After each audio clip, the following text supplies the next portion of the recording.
Emergency को लेकर के समय बीजेपी की तरफ से प्रेस कॉन्फ्रेंस हो रही है, आपको सीधा लिए चलते हैं। तारीख वही है, 50 वर्ष पहले सदन के पटल पर बिना कैबिनेट के अनुमति के आपातकाल लगाया जाना और वह भी इंदिरा गांधी जी द्वारा।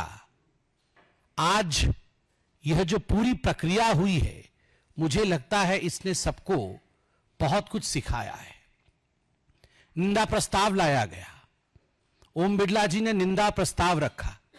निंदा प्रस्ताव के दौरान उन्होंने इमरजेंसी के समय जो जो विघ्न बाधाएं थी, जो दिक्कतें थी, उन सब दिक्कतों को ओम बिड़ला जी ने उजागर किया।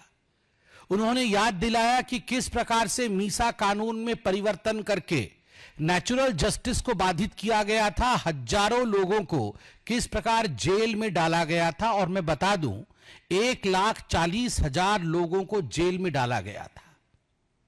लगभग 22 कस्टोडियल डेथ्स हुई थी। और जिन लोगों को जेल में डाला गया था, आप तो अटल बिहारी वाजपेयी, आडवाणी जी और जो हमारे जनसंघ के लोग थे, नेता थे, उनके नाम से आप अवगत हैं।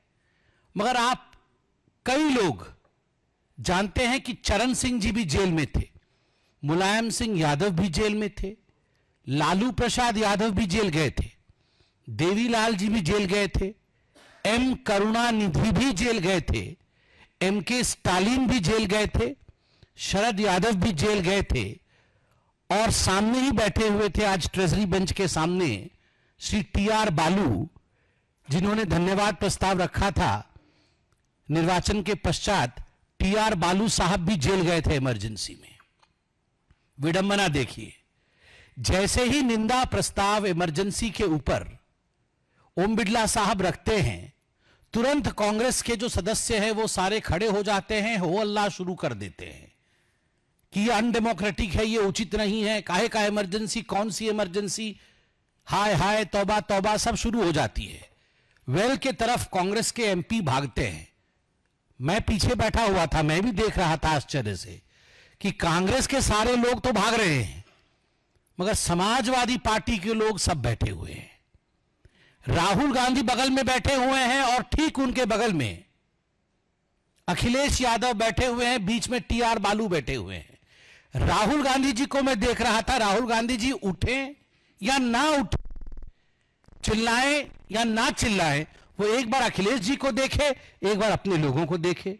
सारे लोग उनके खड़े होकर चिल्ला रहे हैं, वो उनको देखे, फिर अखिलेश जी को देखे, फिर टी.आर. बालू जी उनके बगल में ही है। दादी माँ ने क्या किया था टी.आर. बालू जी का, तब राहुल जी को याद आ जाए। फिर पीछे देखे तो टीएमसी वाले नजर आए, समाजवादी पार्टी वाले नजर आए। राहुल जी कभी खड़े होने की कोशिश करे, फिर दबा के अपने आप को बैठ जाएं।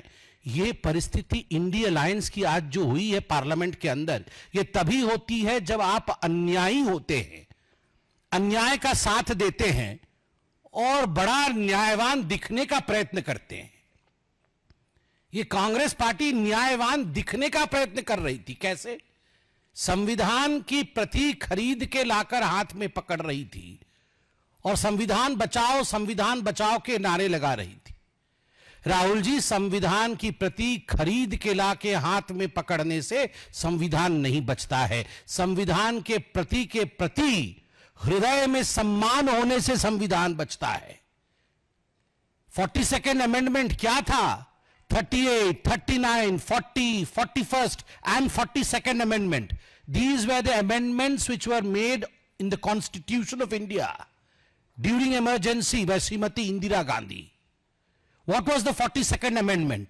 42nd amendment was the worst amendment ever made to the Constitution of India, in which all the powers of Supreme Court were repealed, in fact.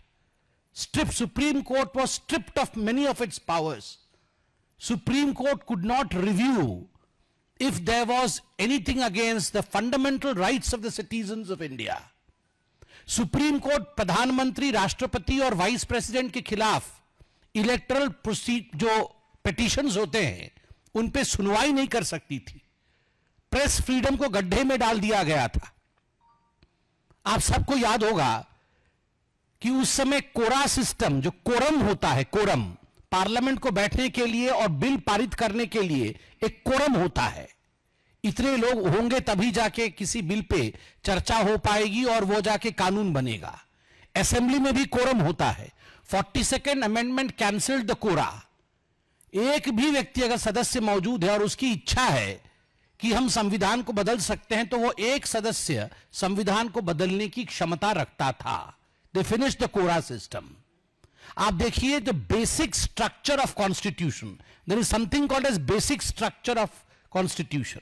जैसे हमारे जो हाड़ मांस के शरीर में एक बेसिक स्ट्रक्चर है जिसको हम स्केलेटन कहते हैं, उसके चारों तरफ हाड़ मांस का ये शरीर है।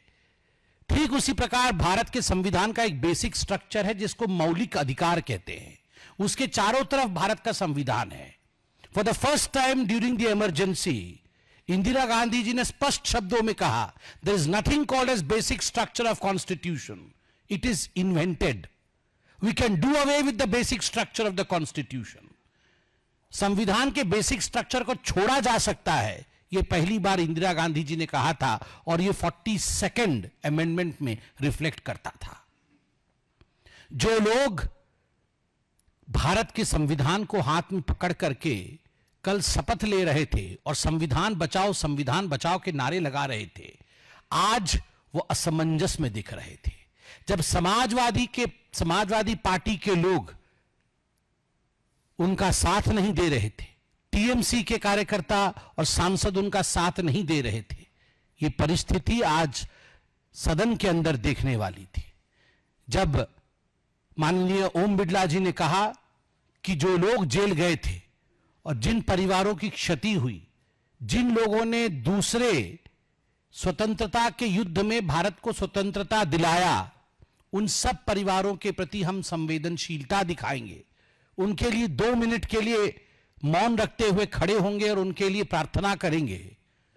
तो आप देखिए कांग्रेस के लोग, कांग्रेस के सदस्य जो लगभग वेल तक आ गए थे, वो तभी भी हुड़दंग मचा रहे थे